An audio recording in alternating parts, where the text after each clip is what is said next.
प्यार वो एहसास है जो हर किसी को नहीं होता। प्यार वो महसूस है जिसके अंदर खो जाने का दिल करता है। यही एक एहसास मैं आपको बताना चाहता हूँ। शाम का समय था, मैं अपने दोस्त का इंतजार कर रहा था। स्टेशन के बाहर हम लोग का बाहर कहीं घूमने जाने का प्लान था और मैं जल्दी पहुंच गया था। कुछ समझ नहीं आ रहा था कि मैं क्या करूं। मैं स्टेशन के पास जाके बैठ गया। तभी कुछ ऐसा हुआ कि मेरी जिंदगी एक अलग मोड़ लेने वाली थी। स्टेशन की तरफ मैं देख रहा था कि मेरा दोस्त आया कि नहीं, तभी अचानक से मेरी नज़र एक लड़की पर पड़ी। वो जो वक्त था, मैं पूरी तरह कुछ देर के लिए थम सा गया था। मैं सब भूल गया था कि मैं कहाँ हूँ, क्यों हूँ। बस मेरी आंखें उस लड़की की तरफ से हट ही नहीं रही थी और इस तरह से मैं उसे देखता ही जा रहा था। उसकी मासूम चेहरा, उसकी छोटी छोटी आँखें, उसके मासूम सा चेहरे पे वो मासूम सी उसकी हंसी, जैसे मानो कोई परी हो वो। उसे देख पहली नज़र में मानो दिल को कुछ होने लगा था। क्या वो प्यार था? मुझे नहीं पता, बस दिल बोल रहा था कि मेरा दोस्त कुछ देर बाद आए या ये वक्त रुक जाए। मुझे उसका नाम जानना था। उसके बारे में बहुत कुछ पता करने को दिल कर रहा था, लेकिन कैसे करूं ये समझ ही नहीं आ रहा था। जब कुछ समझ नहीं आया तब मैंने बस भगवान से प्रार्थना किया कि मुझे ये लड़की मेरी जिंदगी में चाहिए।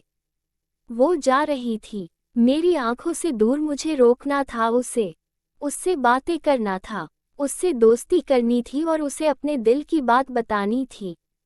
लेकिन कैसे? यही सवाल बस बार बार मेरे मन में आ रहा था और मुझे बेचैन किए जा रहा था।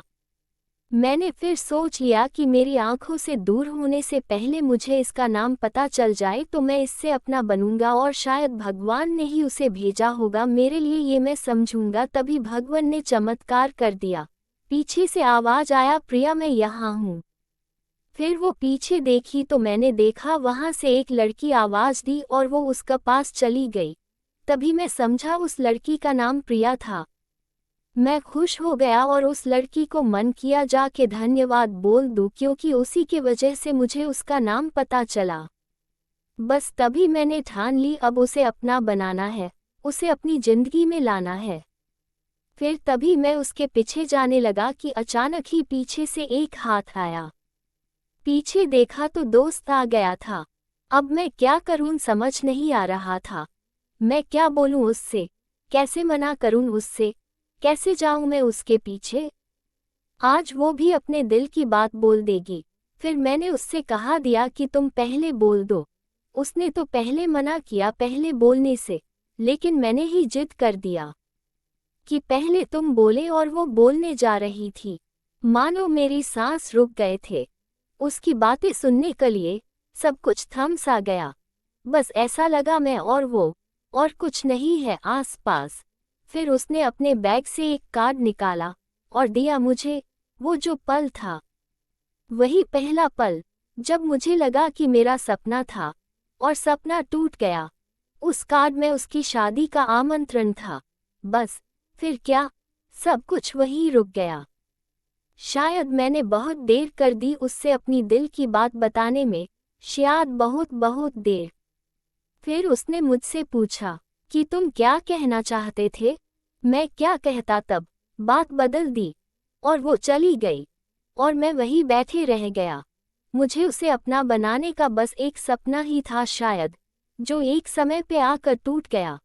वो आज का दिन और पहला दिन मानो क्यों आया था मेरी जिंदगी में, अब तक ये बात समझ नहीं आया। पहला दिन भी एक सपने की तरह आई और कुछ देर बाद टूट गई, और ये आज का पल जो फिर से एक सपना बनकर पल में टूट गया। इसीलिए दोस्तों, कभी भी अपनी दिल की बात बताने में देर ना करो, वरना इतना देर हो जाता है कि अपने प्यार को बस सपने में ही अपना बनाना पड़ जाता है। ऐसे ही इमोशनल स्टोरी सुनने के लिए हमारे चैनल को सब्सक्राइब करें, वीडियो को लाइक करें, शेयर करें। धन्यवाद।